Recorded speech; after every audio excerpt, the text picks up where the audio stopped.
Hello friends, welcome to our channel Veera fashions. నేను మీ రేణుకారెడ్డి. డ్రెస్సెస్కి కానీ బ్లౌజెస్కి కానీ హ్యాండ్స్లో చాలా మోడల్స్ ఉంటాయి కదండి. పైన బఫ్ లేకోకుండా కింద మాత్రం బాక్స్ ప్రిల్ వచ్చేట్టు ఈ మోడల్ను కుట్టుకోవచ్చు.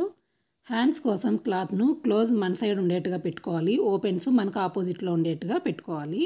హ్యాండ్ పొడవు వచ్చేసి 11 ఇంచీలండి. ఈ 11 ఇంచీలలో కింద పట్టీ కోసం 1.5 ఇంచీ తీసేస్తే 9.5 ఇంచీ వస్తుంది. ఈ 9.5 ఇంచీకి పైన కింద ఖర్చు కోసం 1 ఇంచీ యాడ్ చేసి 10.5 ఇంచీకి హ్యాండ్ పొడవు గుర్తుపెట్టుకోవాలి. అదే పొడవును కొంచెం దూరంలో కూడా గుర్తుపెట్టుకోవాలి. హ్యాండ్ డౌన్ కోసం పైనుంచి కిందికి 3 ఇంచీల దగ్గర గుర్తుపెట్టుకోవాలి. సేమ్ అలాగే పై వైపును కూడా గుర్తుపెట్టుకొని ఇక్కడ 2 గుర్తులకు లైన్ వేసుకోవాలి పైన కింద. ఆర్మ్ హోల్ రౌండ్ వచ్చేసి 15.5 ఇంచీలు. దానిలో సగం 7.75 టేప్ను పైనుంచి ఇలా ఈ లైన్ మీదకి క్రాస్గా 7.75 దగ్గరికి గుర్తుపెట్టుకోవాలి. అక్కడి నుంచి ఖర్చు కోసం 2 ఇంచీలు గుర్తుపెట్టుకోవాలి. ఇప్పుడు దీని వెడల్పు కొలుచుకోవాలి. దీని వెడల్పు వచ్చేసి 9 ఇంచీలు ఉంది. కింది వైపు 9 ఇంచీలకు గుర్తుపెట్టుకొని ఇలా లైన్ వేసుకోవాలి. ఇప్పుడు హ్యాండ్కు పై వైపున 1 ఇంచీ స్ట్రైట్గా లైన్ వేసుకొని ఇక్కడ నుంచి 7.75 దగ్గరికి ఇలా చిన్నగా హ్యాండ్ డౌన్ చేసుకోవాలి. అలాగే హ్యాండ్కు మిడిల్లో ఇలా 1/2 ఇంచీ ఉండేట్టుగా గుర్తుపెట్టుకొని క్రాస్ తీసుకోవాలి. ఇక్కడ వచ్చేసి హ్యాండ్కు పైన ఎంత వెడల్పు ఉందో కింద కూడా అంతే వెడల్పే పెట్టానండి. మనకు ఇప్పుడు పైన బఫ్ రాదనమాట. కింద మాత్రం బాక్స్ ప్రిల్ వచ్చేట్టుగా ఒక ప్రిల్ పెట్టుకోవచ్చు. హ్యాండ్స్ కట్ చేసుకున్న తర్వాత హ్యాండ్కు పైన మిడిల్ భాగంలో గుర్తుపెట్టుకోవాలి. అలాగే క్రాస్ గీసి పెట్టాం కదా, దాన్ని 2 పొరల మీద కట్ చేసుకోవాలి.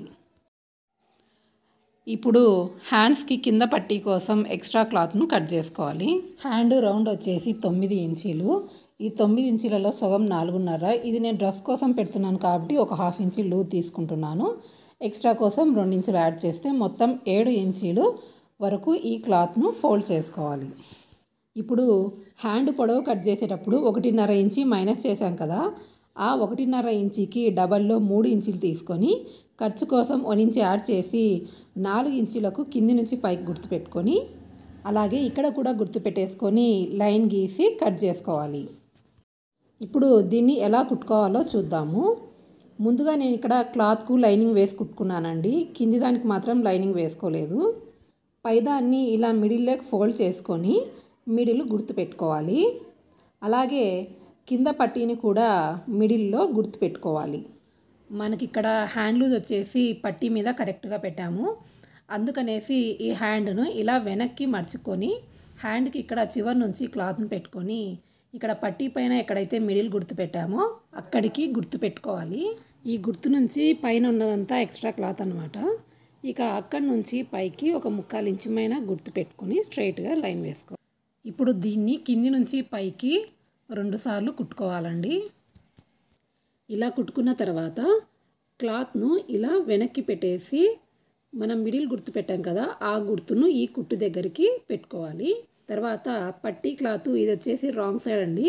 దీన్ని రైట్ సైడ్కి పెట్టుకొని దీని మిడిల్ గుర్తుంది కదా, ఈ మిడిల్ దగ్గర దీని మిడిల్ పెట్టేసి ఇలా పిన్తో పెట్టేసుకోవాలి. ఇప్పుడు పట్టీ క్లాత్ పైన ఈ క్లాత్ను నీట్గా సర్దుకొని 1/2 ఇంచీ డిస్టెన్స్తో ఇలా కుట్టుకుంటూ రావాలి. ఇలా కుట్టుకున్న తర్వాత కింది క్లాత్ను 1/2 ఇంచీ ఫోల్డ్ చేసుకొని ముందుగా కుట్టుకున్న దానిపైకి ఈ క్లాత్ను తెచ్చి పెట్టేసి పైన కుట్టుకోవాలి. కింది కుట్టు కనబడకుండా పైకి వచ్చేట్టుగా క్లాత్ను ఫోల్డ్ చేసుకోవాలి. ఇక్కడ నుంచి స్టార్ట్ చేసి ఇలా చివరి వరకు కుట్టుకోవాలి. హ్యాండ్ కుట్టడం కంప్లీట్ అయిందండి. ఇక్కడ పైన బఫ్ లేకోకుండా ఇక్కడ కింద మాత్రం 1 బాక్స్ ప్రిల్తో కుట్టుకోవచ్చు. ఇక్కడ నార్మల్గా హ్యాండ్స్కి ఉన్నట్టే కింది నుంచి పైకి 2 ఇంచీల డిస్టెన్స్తో కుట్టుకోవచ్చండి. ఇంకా ఏమైనా హ్యాండ్కు డిజైన్ చేయాలనుకుంటే ఇలా షో బటన్తో డిజైన్ చేసుకోవచ్చు. ఓకేనండి. ఇటువంటి మరికొన్ని వీడియోస్ కోసం మన ఛానల్ని సబ్స్క్రైబ్ చేసుకోండి. అలాగే లైక్ చేసి షేర్ చేయండి. Thanks for watching.